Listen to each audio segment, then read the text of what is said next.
at one point having apples at work, and I'd broken open the core and noticed the seeds were already sprouting. So I just threw them in some dirt in the window at work, and up came the apple trees. If it's got a seed and I think I'd be interesting to try and do it, I throw it in a pot and see what happens.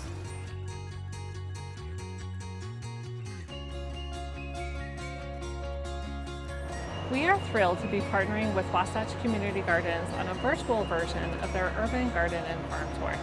In this special series of videos, we'll see many of the creative, experimental, and downright beautiful urban gardens and farms in the Salt Lake City community. While this event is typically in person, we've partnered with Wasatch Community Gardens to bring a virtual version of it to you this year. Today, with Wasatch Community Gardens Community Education Director Mary Beth Janrick, we're excited to visit the home of Michael Ensign and Richard Catino, friends and supporters of Wasatch Community Gardens. Their garden has excellent examples of container and vertical gardening, and also has multiple outdoor rooms full of whimsy and surprise.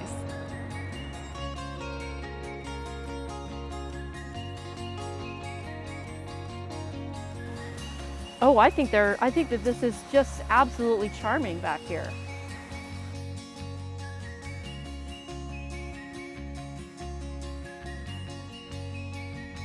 Richard and Michael, thank you so much for inviting us to tour your beautiful garden as part of our Urban Garden and Farm Tour. We're really excited to see everything and have you share with us what you have going on here. But first, could you tell us a little bit about how you came to be acquainted with Wasatch Community Gardens?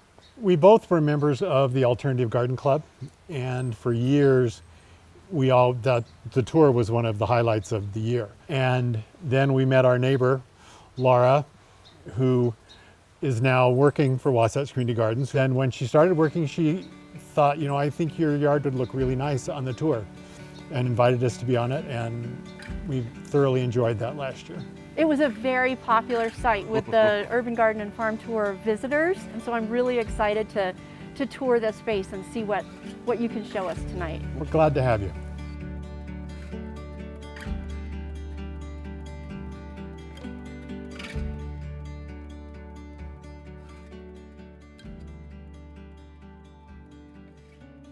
So, Michael and Richard, what really strikes me so much whenever I visit your garden is your creative use of containers. Thank you. I mean, it's so visually stimulating to look at every single nook and cranny. You've got different sizes and shapes and colors of containers with all different kinds of things growing in each one. Probably the biggest reason we had to go to container gardening is our yard itself is pretty much an urban forest. We've got 20-something mature trees in this yard.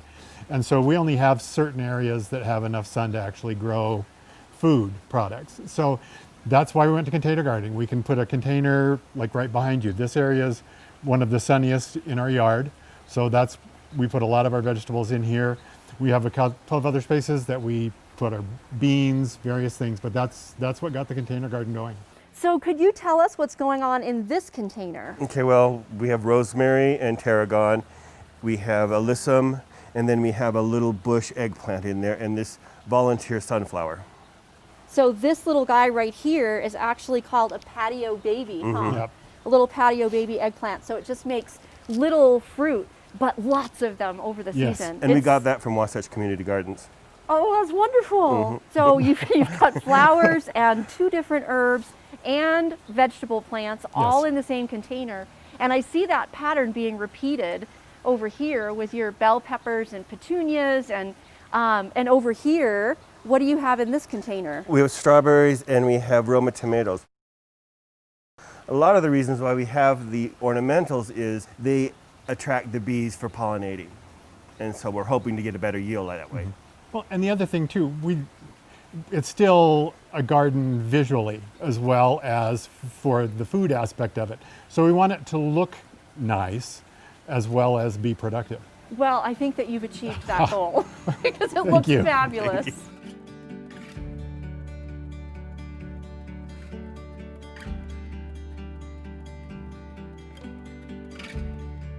As I look around all of your containers and your ornamentals and your vegetables, I can't help but notice all of these pieces of equipment.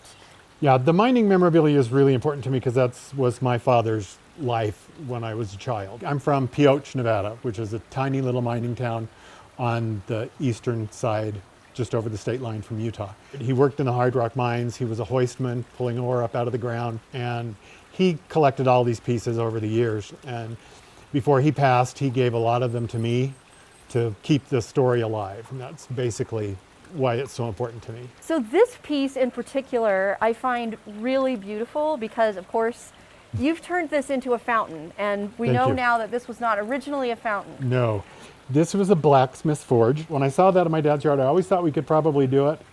And so I gave it a shot.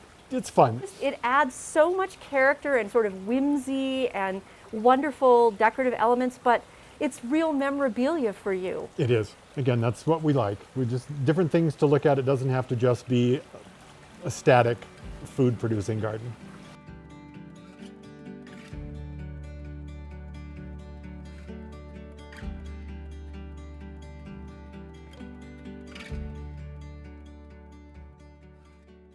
This structure is one of the coolest things I've ever seen. Well, it's kind of a retreat, but what it's called a garden folly. And a folly is an English gardening structure. And the rules of a folly are it has to cost a lot of money and time to build, a lot of money and time to maintain, and it has to serve absolutely no purpose. But it sounds like it does serve a It purpose does. It's a because very- you relax in there. Yes. We've had dinners in there many times. We've had weddings in there. Really? Yes. Well, it is just absolutely stunning. Thank you.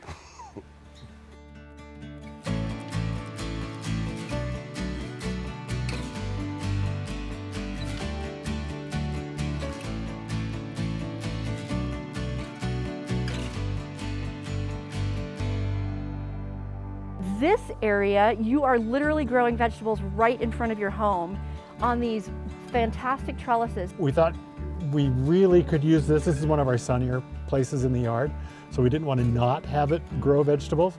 So we decided we'll go with the beans, anything that we can trellis that needs to get tall, peas, beans. We have cucumbers growing just to see what will work in this area. We wanted to try it this year and not go above the window.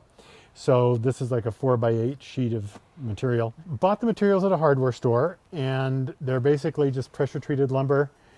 And this is a wire used to reinforce concrete. Well, everything looks super, super happy. I mean, your beans are probably going to start producing here if they haven't already.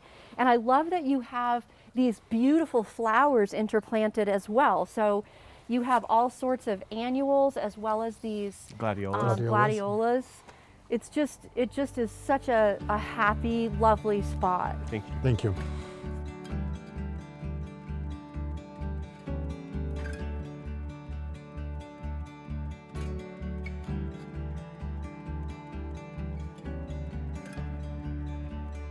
Right in front of your bean trellises in the front of your home is your driveway. And I noticed this row of large pots that you have filled with vegetables. Not everyone grows vegetables in their driveway. They look absolutely gorgeous. They're all interplanted with flowers. Well, again, it's looking for any spot that has sun. And so this area gets quite a bit of sun in the morning and into the afternoon. The other main reason we did it though is something for the neighbors. So as people are walking to church or walking along the street, they can feel free to grab a tomato off the vine and enjoy the bounty of our harvest as well. Well, it's so neighborly, and it's so lovely that you participate in the community. We're also growing 5 different types of bush beans in these pots with the tomatoes, trying to determine which variety we like. Yeah. And that will determine what we end up planting the rest next year's. Oh, nice. Smart thinking. Hopefully it works.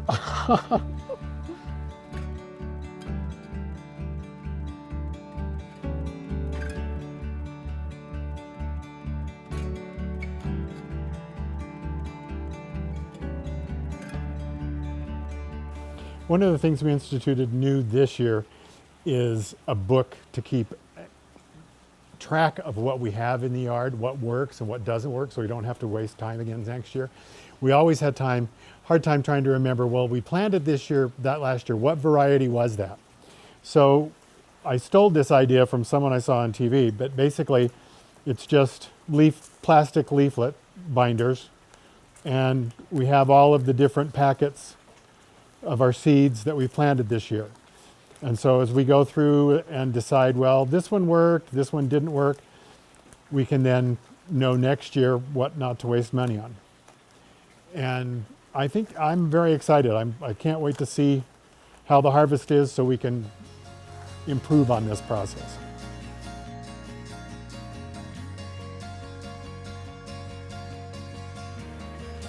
Thank you so much for following along with us on today's tour. We hope that this tour has inspired you to create the garden of your dreams. Follow Wasatch Community Gardens on social media for tips, tricks, workshops, and webinars to help you get there. I hope you've enjoyed seeing Michael and Richard's garden. If you like this video, give it a thumbs up and subscribe to our YouTube channel, and also check us out on Facebook and Instagram. We also have a blog at pbsutah.org/moderngardener, where you can find much more information about Michael and Richard's garden. For Modern Gardener, I'm Lizzie Brusso.